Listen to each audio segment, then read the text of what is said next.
click, and a clack. Right. Okay, folks. I'm sure you heard that.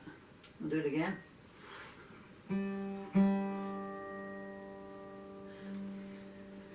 I do not know what's going on with this. Anyway, and so this is a new song.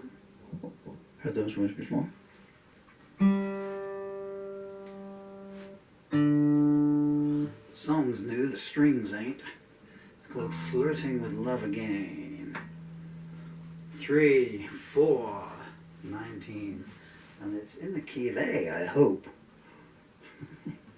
1, 2, 3, 4.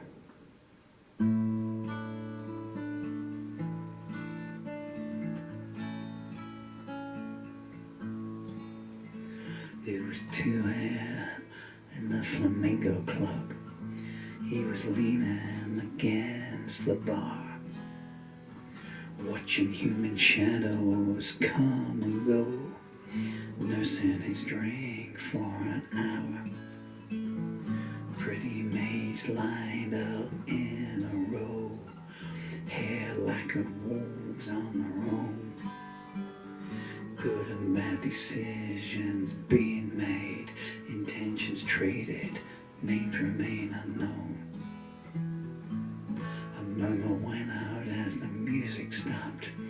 The crowd parted and she stepped through. She glided by with enigmatic grace. His breath paused as she came into view. Her dancing eyes saw everything, sparkling like sapphires in the rain. A million dreams appeared before him, and he was flirting with love again.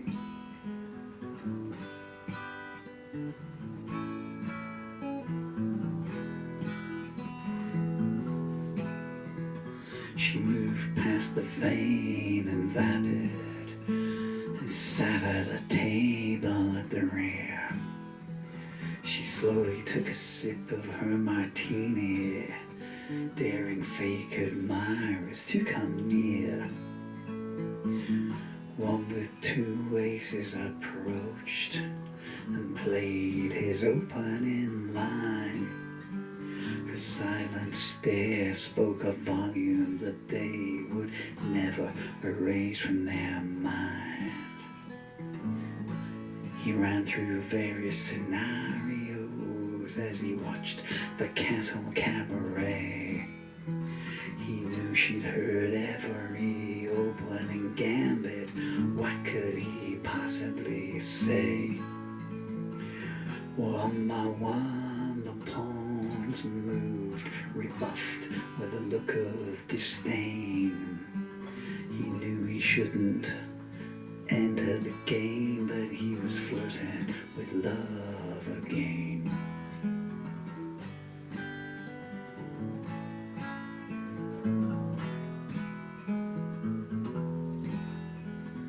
Her beauty defied description, a living pre-Raphaelite portrait.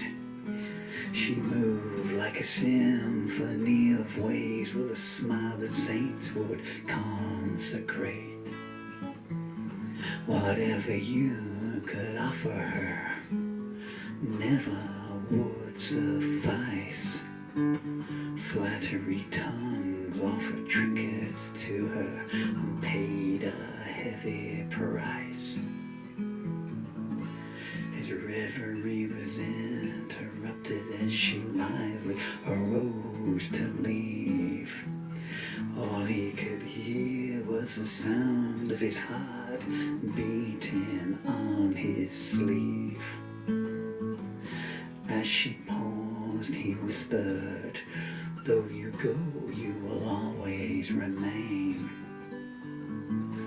She paused and raised one eyebrow, and he was flirting with love again.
So let's take one.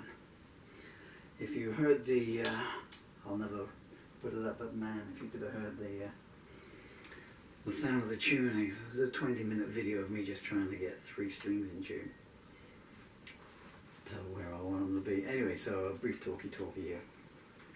That song is called Flirting With Love Again, and it was inspired by a young lady that I met about 5 days ago when I wrote a song for her. We had a brief interaction. There's a video about it. I'm not entirely sure what the song is. I'm trying to look over here. No, it's over there. Beauty King. I don't know. It might be 4 Seasons of the Heart, but I'm not entirely sure. Well, you just have to watch all my material and it'll tell you at the intro, yeah. And this lady had an amazing coloured nail polish on, and I remarked upon it, which seemed to take her on the back foot. I would imagine that throughout her adult life, and perhaps even in her late teens, you know,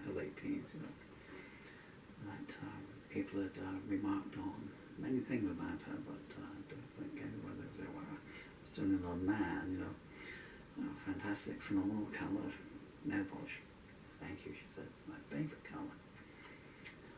Have a nice day, I said, and away I went. And then purely by chance, I left the solicitor's office early this morning, and bumped into her again. Isn't it strange how these things work? If you ever wondered that, of course you have, we all have, but if you just woke up 1 second later, you know, your entire day would have been on a different cogwheel, and you know, it would have meshed with someone else's cogwheel at a different point, you know, all those things. You know, life is a tectonic plate of puzzle pieces, really, isn't it? And I've never been able to find the corners in mine. Don't close your eyes, Paul, because they won't open again. Sorry, memo to self there. And I said to her, I said, yeah, what colour is your nail varnish? I said, we met the other day, and I said, I really wish that I'd ask you what colour it was, because I said it's going to sound weird, but I wrote a song about that was kind of inspired by your nail polish, and I wish I knew what colour it was. I'd have worked it into the song, you know, or the title, thinking, you know, she would say it's you know, midnight lavender, or I don't know, you know, whatever might come up with, or just a plain colour, you know, lilac or something, you know. It's called Flirting Again. Who names a nail varnish Flirting Again, huh, you know? Anyway, so, and the again part is kind of, you know, it's a bit like if you ever see a boat, you know, called Unsinkable 2. You think, well, what happened to Unsinkable 1? Okay, so this is called Flirting Again. So how successful was, you know, the flirting nail varnish, you know? Anyway, so and I kind of, before I could start, I said, I should write a song. How on earth are you going to write a song called Flirting Again? Anyway, so that's the song, and I kind of like it in that it doesn't end, you know, you don't know how the story ends.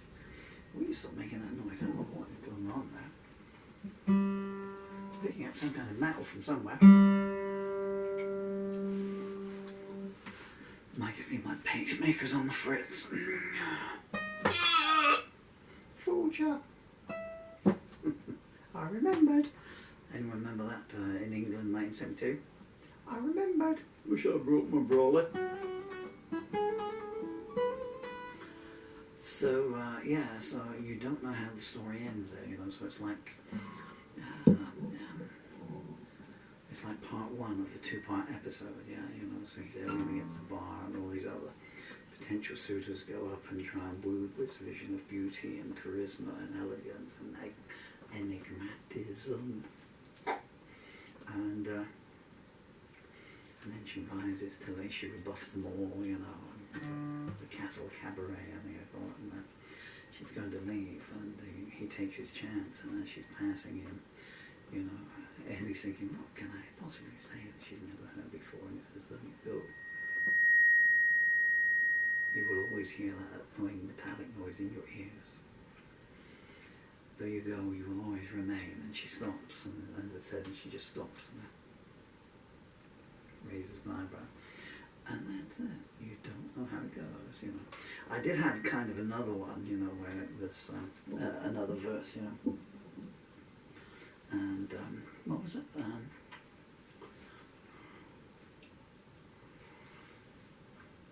She said, "Shall we go out and look at the stars?"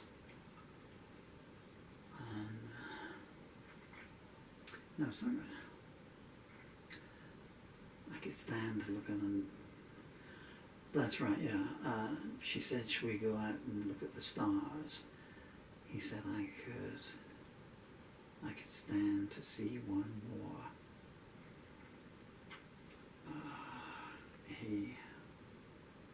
He made sure he accidentally touched her hand. No, he leaned in to accidentally touch her hand as she was opening the door. I kind of like that line, you know. He made a point of accidentally touching her hand. But I like that entire line as well, you know. She said, "Shall we go out and look at some stars?" And he looked at it and said, "Oh, no, I could stand to see one more." But anyway, so we're finished there. Now I'm going to do one more take with a plectrum, maybe with a harmonica. Well, that's the intention. These days the intentions are one thing and the actuality is another. But